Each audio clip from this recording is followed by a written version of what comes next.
Hey, everybody. Welcome back to Going for Two with Jack Taylor. My name is Jack Taylor. My name is Hunter, too. And we are stoked to be back here for postseason baseball. Mm-hmm. I actually haven't played any postseason baseball yet. Yeah, a few other teams did. We didn't. Yeah. So, we said we'd be here for postseason. And we're here. We're here. So didn't play miss SEC any games. No tournaments have been played. We're good. Yeah.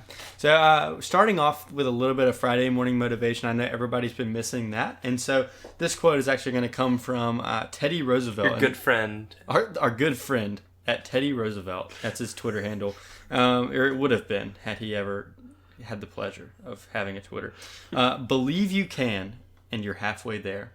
So I read that and immediately was like, well, that's not true. And then was quickly reminded that just means that I don't believe yet. So I'm not halfway there. So halfway rounds up. So yeah, if you believe, you're there. Yeah. And so the fact that I didn't even believe the quote means that I don't even believe whatever it is that I'm not even halfway there to. So thank you, Teddy Roosevelt, again. Slade Smith, our new roommate, was the guy who just reminded me that I just wasn't quite prepared. And so that's a great mentality to go into the regional with. Just believe, and you've basically won 1.5 games. So is that true? I miss this. Yeah. I love Friday morning. I've been just lacking motivation on Fridays. I know all of you faithful listeners have been too.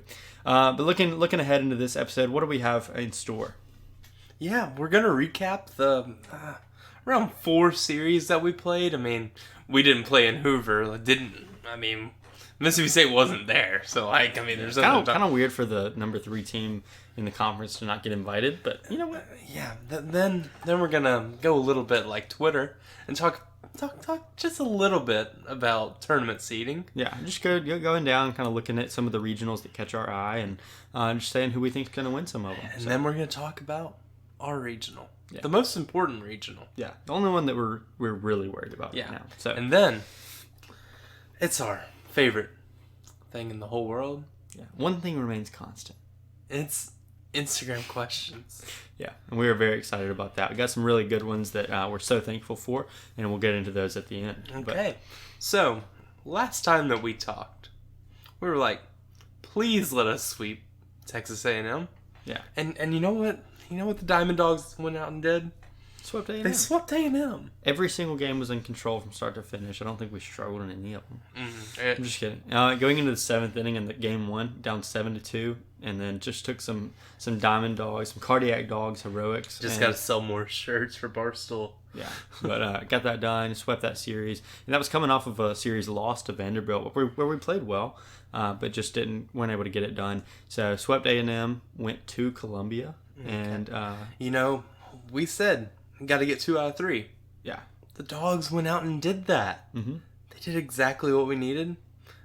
Saturday was a little weird. We kind of lost control late, had to throw Landon. Some people blame that for our Sunday loss on that one. But you know what? You won 2 out of 3 in South Carolina. And in the moment... that seemed to take us out of the contention for the SEC title. In reality, Arkansas lost a game or two when we didn't expect, and so we were still in contention even after that game. But the weekend following really took us out of it, and just kind of put a lot of doubt in a lot of fans' heads, and maybe even a little bit me and you. I'm not really sure what we were feeling at the time. There was just a little bit of misery. Well, that's a great segue to what the team we're talking about, and that's Missouri. We played Missouri. They came to Starkville, and we really struggled in game 1, and then really struggled in games 2 and 3. Won game 1, but lost the series after losing games 2 and 3. Just a all-around ugly series. Yeah, Missouri did completely the opposite of what they've been doing all year.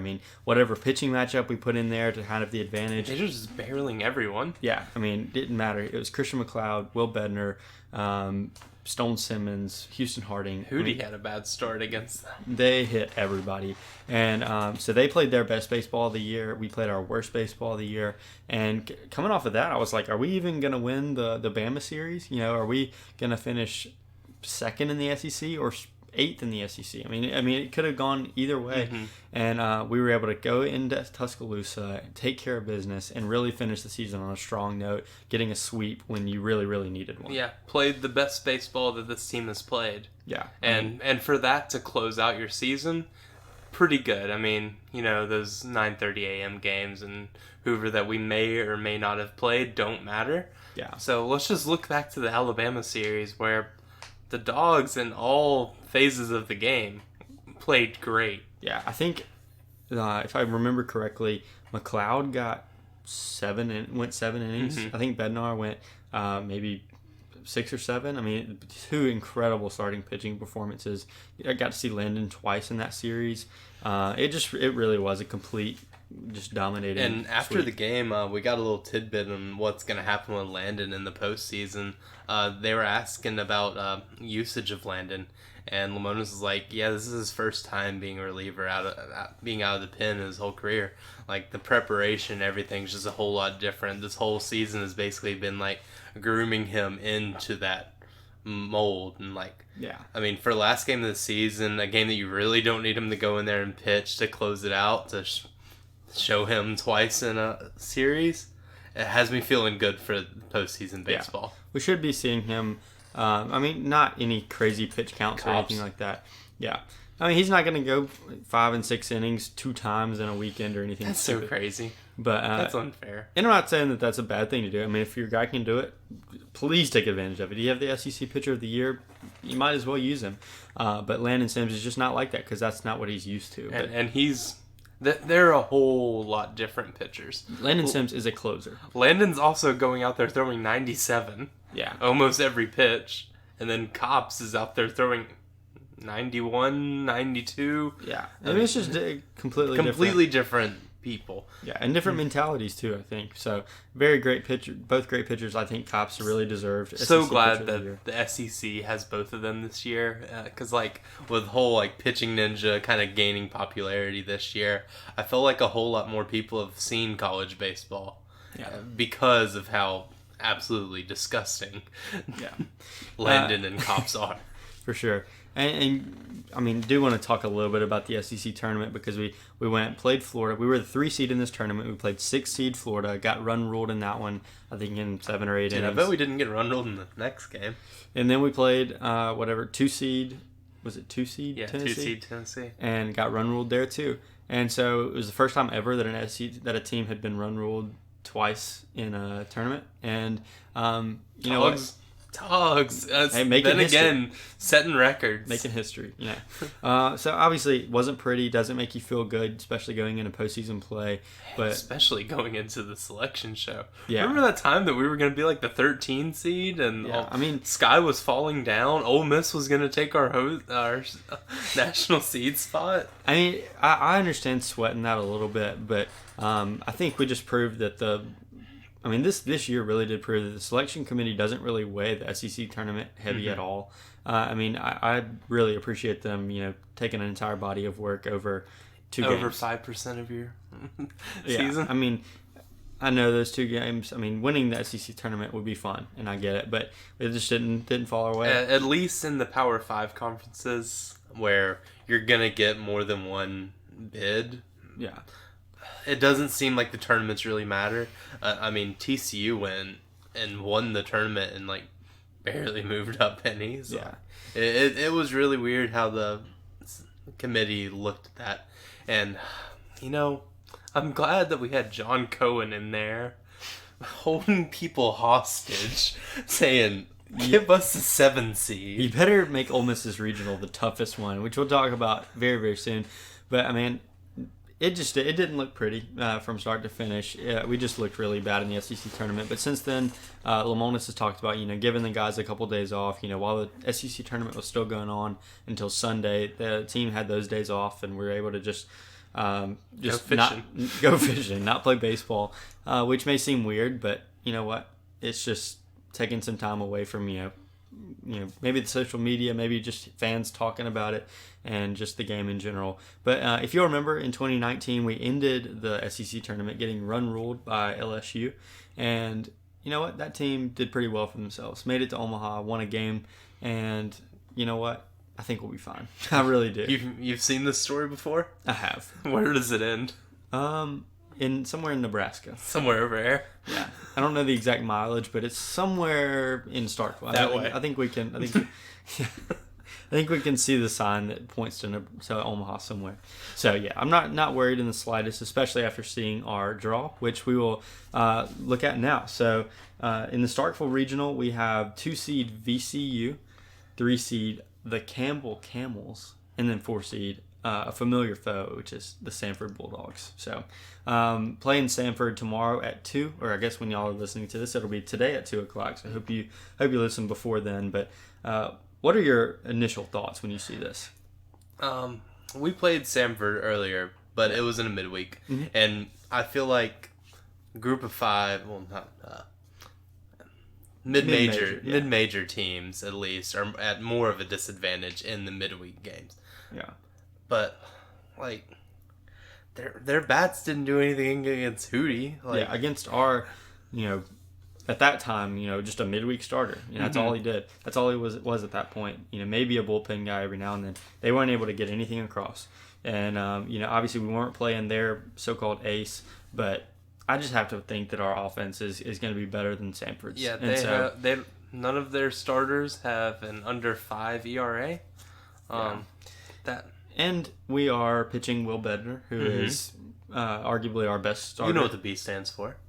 I do. Stands for Bednar. Yeah, that's right. Willie B. And so I just have a good feeling about this one and the entire regional. You just look at that and you don't see any Power 5 teams, which doesn't always mean anything, but one thing it does mean is usually less depth. And so even if you do happen to lose a game in this regional, you have to battle your way through the loser's bracket.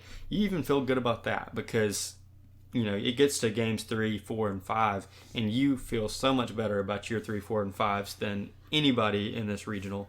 And the same can't be said for Ole Miss, who's facing Southern Miss and Florida State, which I know Southern Miss isn't Power 5, but they're dang close. They were a shortstop pitching away from hosting.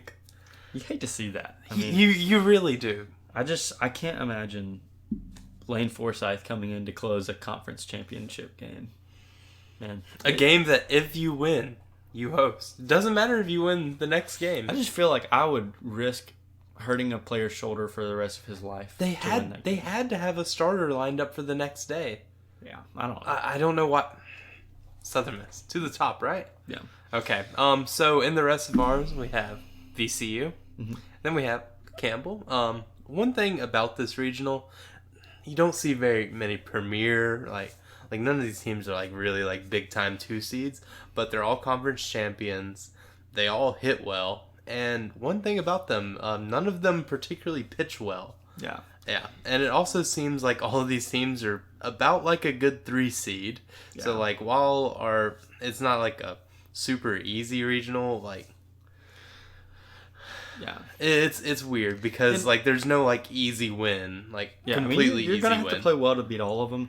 And RPI wise, this is the it's the second. Top. Yeah, is it the top? It has the most wins too. Okay, so the most wins between them out of every regional, all 16 of them, and the highest average RPI. And that really surprises me after looking at Tennessee's regional, because that one just looks scary. Poor Tennessee.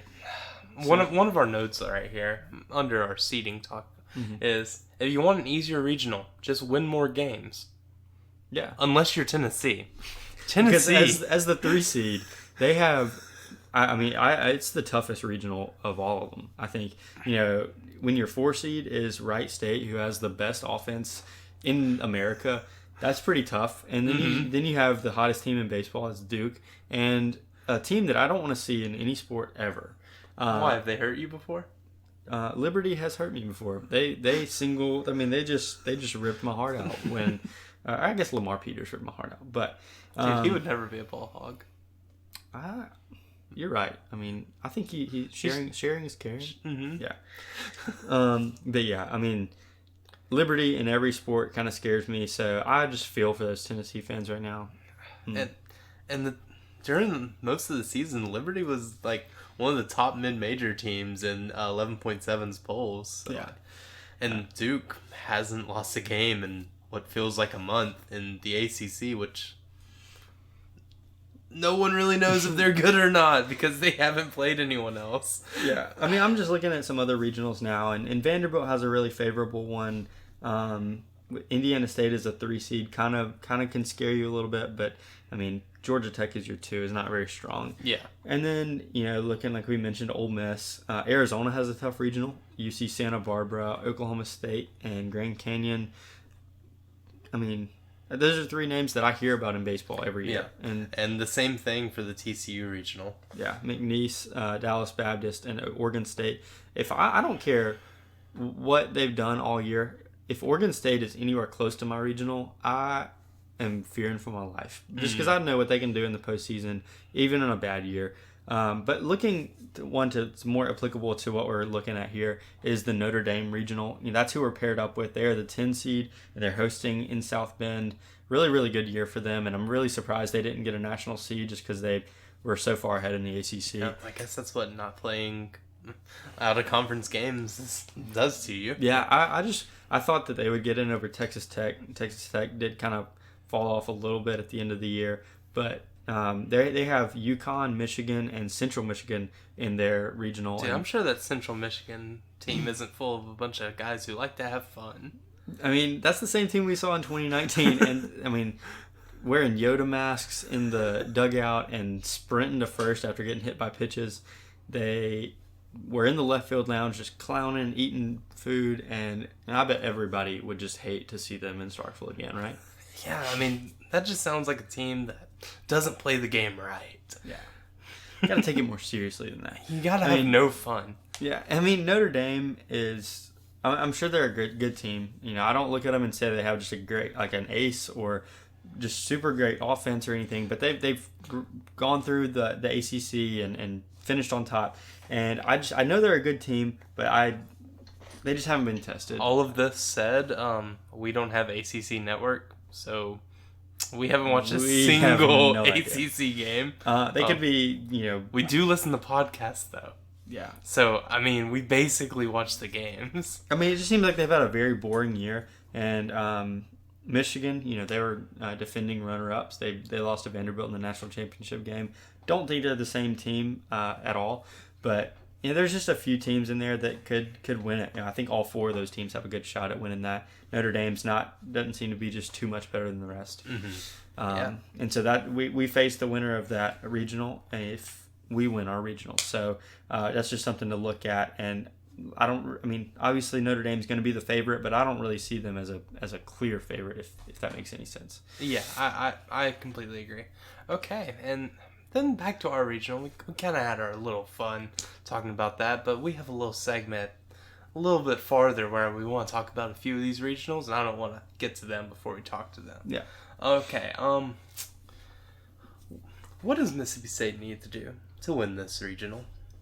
It all starts with starting pitching. I mean, I think if we can hold the other teams off long enough for us to put some runs on the board, it'll be fine. And that just means Bednar whatever, and Christian McLeod go in 6 at least. I think is really, really important. I don't think that you're going to have to get too deep into a bullpen. I hope not. And so keeping those arms fresh for a series where you do need them, but hitting the ball well is going to be a big thing too. I think getting guys like Cam James and just seeing a consistent lineup throughout is going to be fun. Yeah. But Cam James is a guy that I look to and say he hadn't really been hitting really well in the last couple of weeks, and it'd be really fun to get him going. I'd like to be like Arkansas, where their number 1 player, Lockhart, he's kind of slumping right now. He's their leadoff guy. Yeah. They still have him in there because they know that they're going to get production 2 through 9. Yeah. And I'd love to be like Arkansas right now. Yeah. I bet they feel so good, but only one seed has ever won. Yeah, which is so crazy to me. But I mean, that's baseball. Yeah, it's a weird sport. With that being said, I know I've mentioned Cam James's name, but what is your prediction for the player of the weekend? And just the regional in general. Okay, I'm still cursed. I'm not gonna play with the curse in the postseason. Okay. Okay, so what player do I want to ruin their season? Brandon Pimentel is my player of the week. That's no fun. I'm not messing anyone up. All right. It was either him or Carlisle Kessler, but I figured maybe Carlisle would come in with like bases loaded for some reason. Starting first baseman tomorrow, Brandon Pimentel. But in seriousness, do you think that we're going to take this regional? I do. 3 games or a little opposition somewhere? I mean, I don't want to come up like, oh, SEC so much better, oh, Power 5 so much better, because like teams like this have done stuff before. Yeah. But I just really don't see how we get to Game 3. And I know our Game 3 starting has been kind of shaky all season, but I think Jackson Fristow is better than we trot out Jackson Fristow, and like we've trusted him against SEC teams, third guys. Like, I mean, we've won most of the games that he pitches. Yeah. Like, and say what you want, but he's perfectly fine the first time through the order. If that's all he can get. If he can just be an opener, and then we get the Hootie, and he can go about 5 innings throwing 12 pitches, like only Hootie does. I mean, Itawamba slow pitch. It's impossible, but if anybody could do it. You just got to do the new intentional walk and then turn the double play. No, that would be really good. That'd be awesome. I think we're going to take the regional too. I think. And who's your player of the game? I don't want to let you off that one. Yeah, I'll do that in just a second. But I think it'll be a surprise for me if we do drop a game. Obviously we're favored to win all of them, but it really will be shocking to me if we lose one of these. I think we're going to come out really, really, juiced. We're gonna have a good time, and it's gonna be a good weekend for the Dogs. But my player of the weekend, that being said, is Logan Tanner. Campbell especially is a team that loves to steal bases. They have a very insane number of 92 stolen bases this year. That's crazy. I think he might get a handful of assists to second base. He can throw a couple runners out. I threw out the number 19 earlier. 19 runners caught, and but I hope for Campbell's sake that they would stop sending runners at that point. I hope for Lotan's sake that he doesn't have to throw 3 innings worth of. I hope for our sake that we don't let 19 of Campbell's runners get on base. But no, I just think he'll have a good weekend. We need him to have a good weekend at the plate too.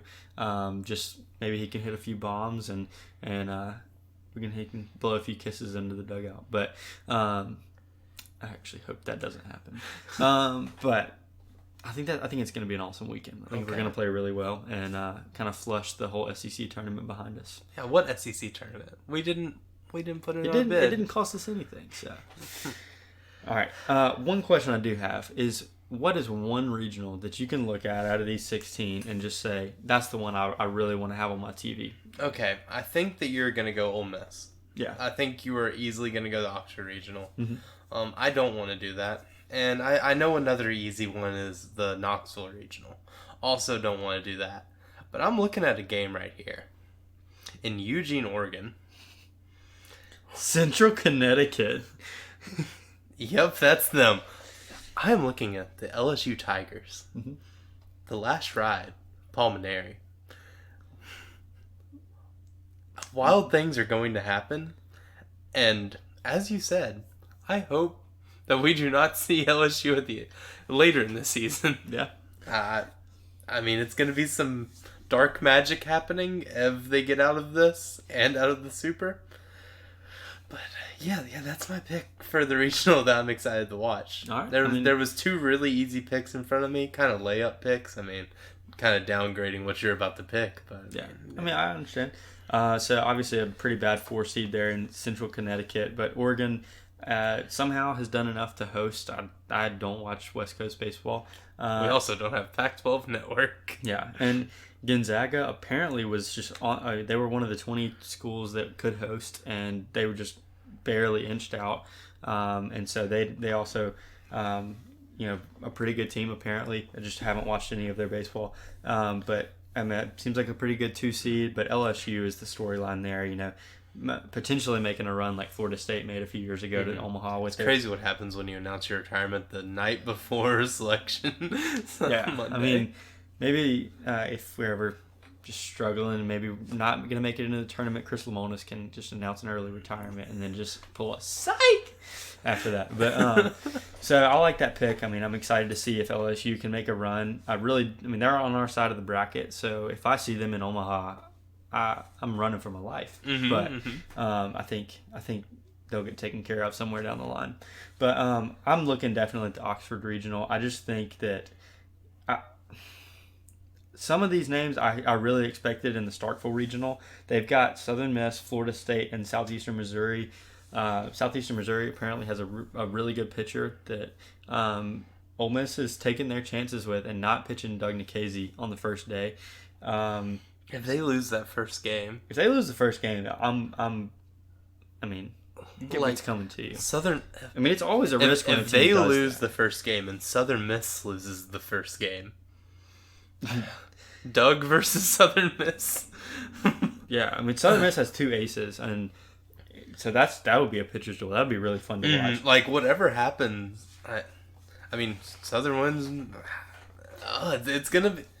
But baseball in itself is just a very momentum-based game. What teams catching fire at the right time? And I know Southern Miss kind of caught a bad break in the CUSA tournament, but they played good baseball. Yeah. They were. Louisiana Tech's had their number all year, and so maybe it's the powder blue that's like causing them to struggle, and if that's the case, then they don't really want to play Ole Miss either. But I think it's just Louisiana Tech. They played them like 10 times this year and lost 8 of them, and that's just ridiculous. And so I think that it was more of that and the mentality against Louisiana Tech than it was just them choking. But I think I really like Southern Miss in this regional. Florida State, like I said, is another huge name here that I thought I saw in a lot of projections they were coming to Starkville. So the fact that Ole Miss has both of those really, really shocks me. Mm-hmm. But Selection Monday was a fun one. I enjoyed that. Yeah, in all honesty, I think Ole Miss makes it out of this somehow. I think they'll be fine with throwing Diamond. They're throwing Diamond on which Friday. He looked really good in the SEC tournament. Yeah, I think those games don't matter, but. I think they'll be fine with Diamond. They played really good baseball in the SEC tournament, like you just said, and then Nikhazy is going to beat whoever he faces. So. And they are so rallying around Elko right now. Yeah, it's a team that I don't want to see, and the only time we could see them is in the College World Series. I don't want finals. that, by the way. That would be the worst, because all the success we've had against Ole Miss, I promise you, it would turn around in a heartbeat when we face them in the College World Series finals. Mm-hmm. They would run rule us, if that's even a thing then. But that would be horrible. I do not. Yeah, all the success of the last 5 years is gone, and so there was a lot of the Mississippi State college baseball Twitter, just as a whole, was really kind of popping after Selection Monday, and then a bunch of Mississippi State people were like, "Oh, Southern Miss is just the 3rd best team in the CUSA. They're not good." When I can only assume the message boards of Southern Miss got in Mississippi State's regional right now. Oh, we have to worry about that Southern Miss team. Oh, they were a game out of being a regional host. Yeah, it's just, Southern Miss is a good team. Yeah. If pitching, the bats aren't hot right now, but neither are ours.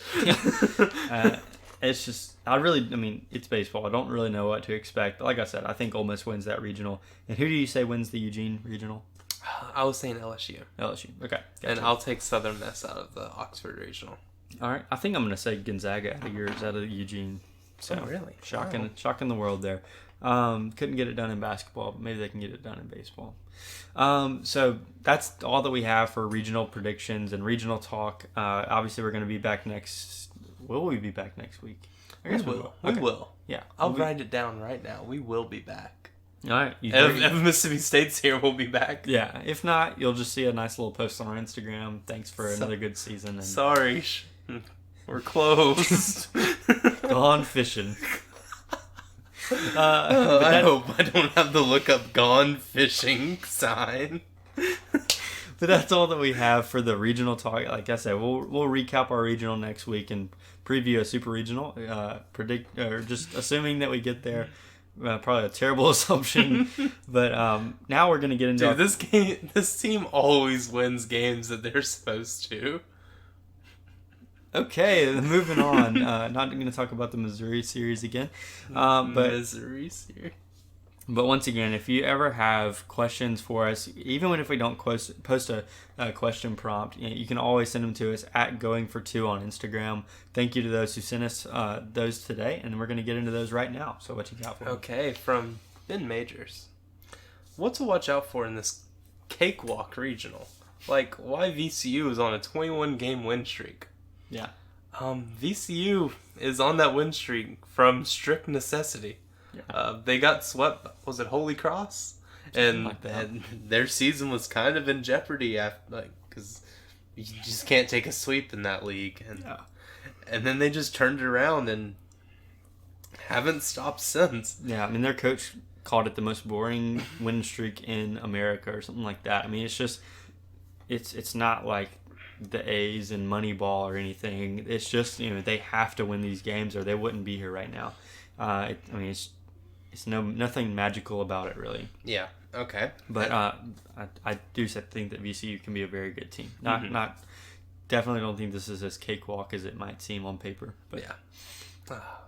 Okay. I have to say that. And then we have 3 or 4 from Courtney Purvis. All right. Besides State, which team do you hope makes it to Omaha, if any? There's a few easy picks right here. New Jersey Institute of Technology would be a pretty good one. That would mean that Argy is gone. Indiana State or Presbyterian, I guess. Shout out to the Presbyterian Blue Hose for having just the coolest sounding nickname. I'd say Southern University would be a pretty good one. Any of these teams that are knocking out the top seeds, absolutely. But in all seriousness, what's a team that you'd like to see in Omaha? If I can just see them make it there and not have to play them, Southern Miss. I think I live in the state of Mississippi, live close to Hattiesburg. And we're doing in the hypothetical. Mississippi State and Southern Miss make it. And we see each other in the finals? Nope, not that. It would just be fun for Ole Miss to be littlest brother for just a little bit. Yeah, I just think that would be fun. I'm not necessarily saying that I want that to happen, but it's an interesting little storyline. Yeah, it'd be pretty good. It'd be good for South Mississippi. Yeah, it'd be a really good one. Let me take a few looks at this list. I almost said Central Michigan, but that would mean that we lost. I really don't think that you respect the troops if you don't say that Army should make it to Omaha. Okay, let's go with it. Fairfield. Well, someone doesn't respect the troops, I guess, but I like it. Start off the year on They don't have lights in their stadium. I'm not sure what they're gonna do when they play in Texas with lights. Lights. Is it daytime? Are they just gonna be like moths and just stare at it the whole time? No. I doubt it. Probably not. They've probably seen lights before. They started out a 28-game win streak or something. They have the number 3 RPI in the I love country. RPI so much. Doesn't really make sense, but they're a 3 seed for no reason, and that would be kind of fun. It'd be a fun one. Also, Texas wouldn't be in Omaha, so Thank you, Fairfield. I'm a Fairfield fan, and a Southern fan, and an Arizona State fan. Okay, from another one from Courtney Purvis. What is one thing we need to work on in order to make it far this year? I'd say fielding. Not getting run ruled. I'd say scoring more runs than the other team. Yeah. I mean... Our run differential, maybe? I have said it... I think me and you have said this all year long. If we play clean baseball, we are easily a top 5 team in the country. Maybe one of the best. Our best baseball is close to the best in the country. Yeah. I mean, our average baseball... Or I don't say average. Our good baseball, when we're playing really, really well, is up there with what I see when I watch Arkansas play. Mm-hmm. Other than having cops come out 3 times a weekend. Cops. It's so good when we're playing clean baseball, and the hitting always seems to figure itself out. But when we're making errors, they just build off of each other. Mm-hmm. So that's the biggest thing there. Yeah, and that's it for Instagram questions. All right. Well, thank you to everybody that sent in questions. Thanks, Ben. Thanks, Ben and Courtney. I think Drew did mention something about Shohei Ohtani. Yeah. Okay. I'll just make a random question. Okay. So Shohei committed to Mississippi State. He signed with us. He is on campus. Do you want him pitching or hitting? Mm-hmm. Both. Yep. Okay. There it is, Drew. There's your answer. I think if there's any chance at all for you to have a two-way player who can be your ace and your best hitter. Mm-hmm. I mean, we're about to have a guy get to campus who's going to be our starting quarterback and starting left fielder. So. He's here right now. Is he? You think? I'd assume. I mean, it's the biggest weekend of baseball. First big weekend of baseball that he's going to be like a part of the team. Yeah, and like first time that our recruiting people in football even get to see him. Yeah. The dead period's over. Yeah, and nature's healing. Finally getting back to normal. And we're going to get another step back towards normalcy tomorrow as we see a packed Duty Noble Field. Really, really busy start for Mississippi. And I'm really, really excited for this regional. Did we even talk about all of regionals and super regionals in Omaha being opened up to 100%? It is. Everything is back to 100%. Remember when that wasn't a thing? Like last time we recorded, 50%. At the Dude. Yeah, I'm so pumped about that. I think I'm gonna get to buy a ticket at the gate tomorrow. Mm-hmm. Hopefully, unless anyone wants to send us free tickets. At Going for Two on Instagram. And if you're listening to this, you probably have our numbers, so let us know. Just send us tickets. Just send us some press passes. I'd even take Triple Crown. I mean, if that's all I'd be okay sitting at a left field loft. If you just had one, if you just had this whole apartment, just send it my way. Yeah. But once again, thank you guys so much for listening. We were so excited to be back. I just love being back in Starkville, even if I am here for summer classes. Baseball's here, so really excited for that too. Thank you guys so much for listening. We hope for a great weekend of Bulldog baseball and a great weekend of college baseball in general. And we will be back with you next week. Thank you guys so much. Oh boy, dude, Joel's not on Thunder and Lightning anymore. I can't believe Brian didn't give one of us a call. Robbie, instead of saying woo, he should go, oh boy. I don't think Robbie's gonna do that.